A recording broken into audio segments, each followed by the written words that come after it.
Macmillan Audio presents The Bridesmaid's Daughter. From Grace Kelly's wedding to a women's shelter. Searching for the truth about my mother. By Nyna Giles and Eve Claxton. Read for you by Nyna Giles.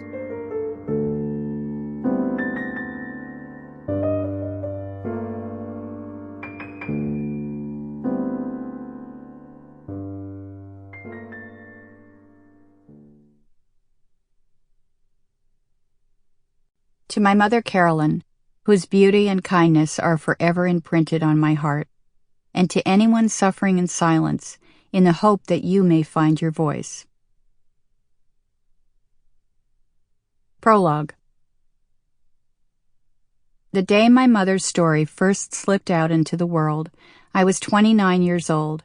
It was March 1989, and I'd just dropped my daughter at her nursery school before driving over to my local A&P supermarket to pick up groceries.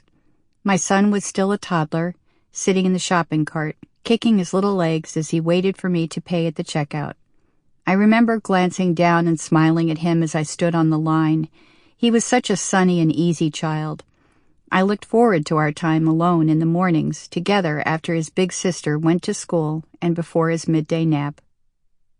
My husband and I lived with our 2 young children in a nice, comfortable house in a suburb of New York, the same town that he'd grown up in. I was a stay-at-home mom. I spent my days taking my children to playgroups and nursery school, to their doctor's appointments, and the supermarket. Our friends were my husband's college friends and their wives, people who knew almost nothing about my family or my past. I preferred it that way. I thought I could keep everything neatly in its place, the same way I cleared up the children's toys before my husband came home at the end of the day. That day at the supermarket, the woman ahead of me in the checkout was still unloading her groceries from the cart, so I turned to glance at the magazines in the rack as I waited, and that's when I saw it, the headline on the cover of one of the tabloids. Princess Grace Bridesmaid living in New York shelter for homeless. Photo exclusive. I whipped around to make sure no one else had noticed. My face was on fire, my stomach tight. No one in my world knew about my mother, about the connection to Grace.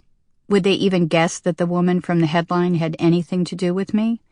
I grabbed a copy from the rack, tucking it under a quart of milk. Then, as fast as I could, I paid for the magazine and the groceries and fled to the parking lot, unloading the shopping bags and little Michael into the car before climbing into the driver's seat and slamming the door behind me. In the quiet of the car, I opened the magazine, searching for my mother. There she was on page 19, gray circles under the hollows of her dark eyes and streaks of silver running through her cropped black hair. In the photograph, she was sitting on the steps outside the shelter where she lived, wearing a thick white scarf around her neck, pausing to place a small knitted hat on her head. For the most part, the article about her was accurate. My mother did sleep each night in a homeless shelter on the Upper East Side of New York. Her bed was number 85, a small metal cot covered with a regulation blue blanket in an open dorm. Each morning at 7 a.m., the guards shook her awake, and she got up and left the shelter, going to Bergdorf Goodman's department store to wash in the basins of the ladies' lounge, spending her days in the local parks, libraries, and churches. The part about Princess Grace was also true. My mother and Grace Kelly had first met in New York in 1947 when they were teenagers living in next-door rooms at the Barbizon Hotel for Women. Grace was studying acting. My mother was modeling for Eileen Ford, and had just arrived in New York from Ohio. After Grace became famous, the 2 women remained close, and when Grace married Prince Rainier in Monaco in 1956, my mother had been at her side as one of her bridesmaids. The article went on to explain that since Grace's death, Carolyn's story had taken a very different turn. Now, only a few years after Grace's fatal car accident, Carolyn was lonely and destitute, living in a... Sample complete. Ready to continue?